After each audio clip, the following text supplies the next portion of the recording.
Producing high-quality home-canned fish is a point of pride for many Alaskans. Canning, also referred to as jarring, is an excellent way to preserve food, allowing fish to be stored safely for up to 1 year before eating. I'm Sonia Kukal with the Cooperative Extension Service of the University of Alaska Fairbanks. This session will provide the necessary steps for canning fish in jars. Because fish is naturally low in acid, pressure canning is required to kill dangerous microorganisms. For more information on pressure canning, you may view our complete learning module. Research on food preservation is an ongoing process. The United States Department of Agriculture and the Cooperative Extension Service continuously apply new research findings to their recommendations for food preservation techniques. The guidelines in this module may be revised as additional knowledge is gained that may increase the margin of safety or improve the quality of home-preserved foods. Consult your local Cooperative Extension office annually for updated information.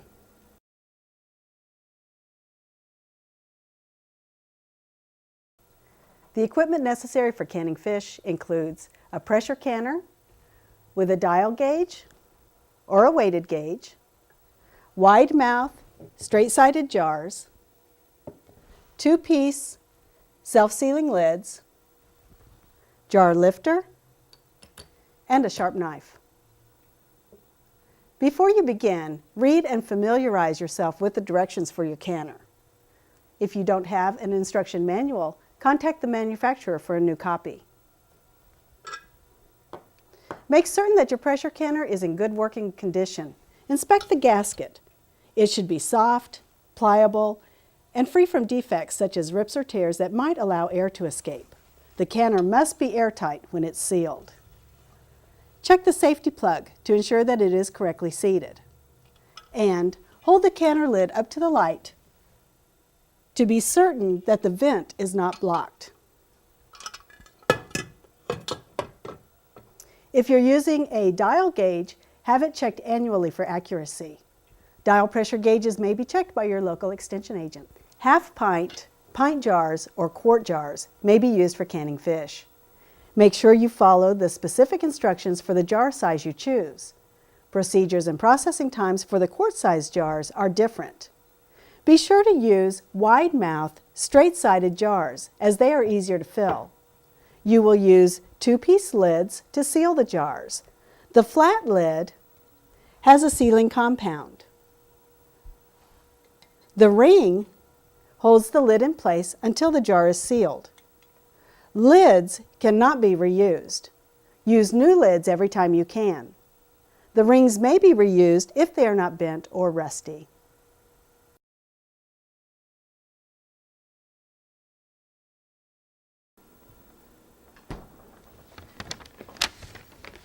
When you catch fish, handle them with care to avoid bruising. Be aware that exposure to the sun or heat may cause the quality of the meat to deteriorate. Bleed fish immediately after catching to increase its storage life. And remove the internal organs. And rinse the fish inside and out. Keep your fish iced, refrigerated, or frozen until you're ready to can. The fish should be stored at temperatures colder than 40 degrees Fahrenheit. You can use either fresh or frozen fish for pressure canning. Many Alaskans choose to freeze their catch for 1 year. When fishing season arrives again, they take unused fish out of the freezer and can it. This gives fish an effective shelf life of 2 years. Now, when using frozen fish, it may be thawed in the refrigerator or by placing the wrapped fish under cold running water. To prepare the fish, rinse it in cold water. You can add vinegar to the water, up to 2 tablespoons per quart, to help remove slime from the fish. Remove the head, the tail, the fins, and the scales. It's not necessary to remove the skin. You can also leave bones in when canning salmon. For halibut, you'll want to remove the bones as well. Always keep fish refrigerated until you're ready to pack in jars.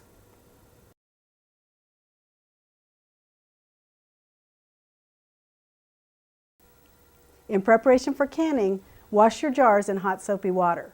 Run your finger around the rim of the jar to check for scars or nicks that might prevent sealing. Prepare the jar lids and the rings according to manufacturer's directions. Often, you'll be instructed to heat the jar lids to soften the sealing compound. Cut the fish into jar-length fillets or chunks. Keep it simple, using the fewest cuts possible. You can leave the skin on or take it off.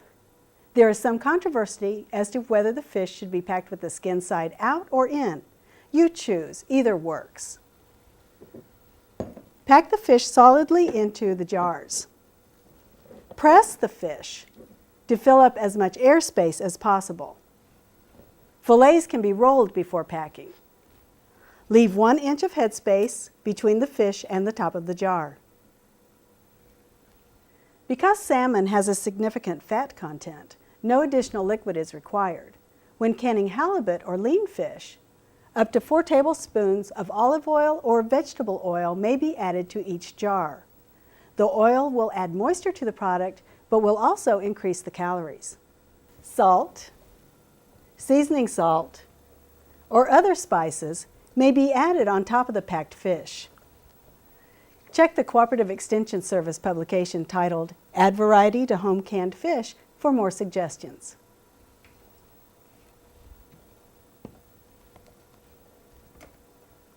After packing the jar, clean the rim with a damp paper towel or wipe with a dry paper towel to remove any fish oil. Attach the jar lids and the rings. Now, how tight should the rings be? They should be finger tight. Remember that the purpose of the ring is to hold the lid against the jar until it seals. Over-tightening the ring may cause the lid to buckle. Tighten the rings slightly beyond the point of resistance, no further.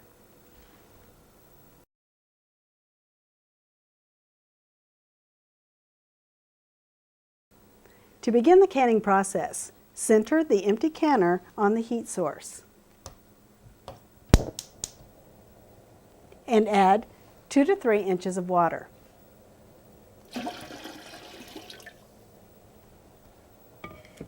The temperature of the water should be similar to the product in the jars. Put a rack in the bottom of the canner. The rack helps to prevent direct contact between the jars and the heat source, causing the jars to break or crack.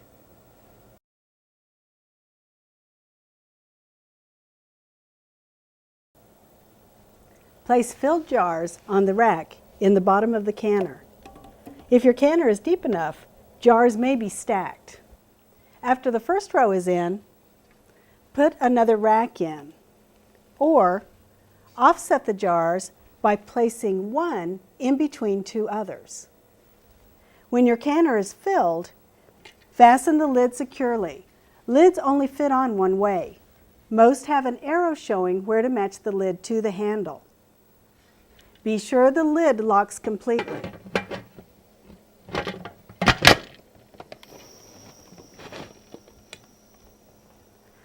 Leave the weight off the vent port or open the petcock.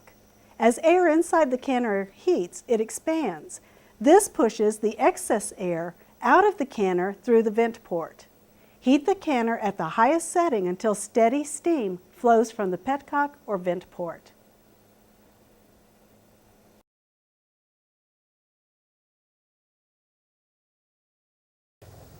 Once there is a steady stream, allow the steam to escape for 10 minutes.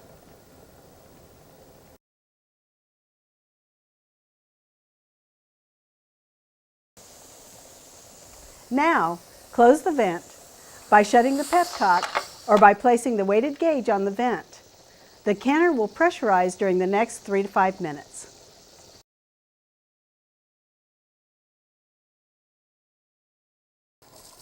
When the pressure reaches 11 pounds on a dial gauge or 10 pounds on a weighted gauge canner, begin the timing process. Process pint jars or half pint jars for 100 minutes. Note the starting and ending time in writing, just in case. And frequently monitor your canner. If the pressure drops below the recommendation, the canner must be brought back to the recommended level and the timing started over. For altitudes greater than 1,000 feet above sea level, contact your local extension agent for recommended times and pressures.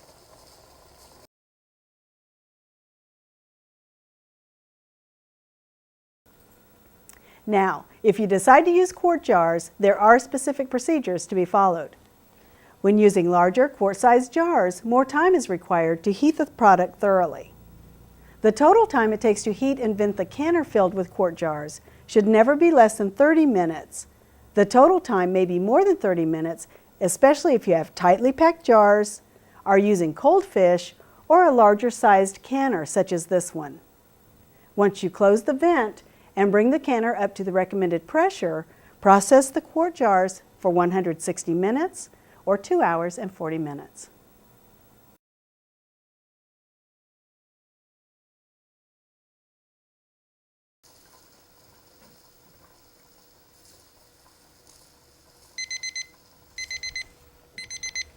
When the timed process is completed, turn off the heat and remove the canner from the heat if possible. Let the canner depressurize. Allow the pressure to drop naturally. Don't apply cold water or a cold cloth to your pressure canner.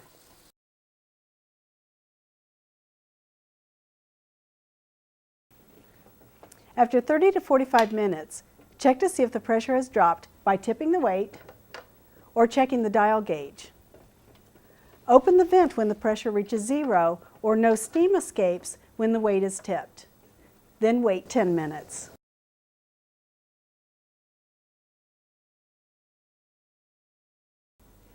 Unfasten the lid and remove it carefully. Lift the lid away from you so that the steam will not burn your face. Remove the jars from the pressure canner with a lifter and place them on a towel or cooling rack.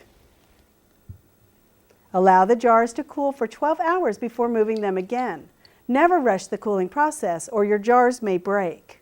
Jars should be cooled in an area away from drafts because air blowing on hot jars may also cause breakage. Jars will seal as they cool.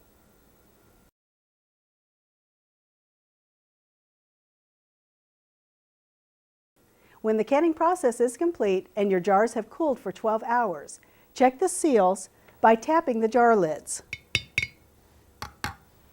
If some jars did not seal, such as this one, you have 3 options. You can reprocess the unsealed jars within 24 hours using a fresh jar lid. Now, reprocessing does not affect the quality of the fish. You may also freeze the contents of the unsealed jars or refrigerate the jars and use the product within 3 to 4 days. The rings may be removed from the jars when the cooling process is complete and you've checked the seal. Label your jars with the date, processing method, and processing time. Store your canned goods in a cool, dark place, and for best quality, use canned fish within 1 year.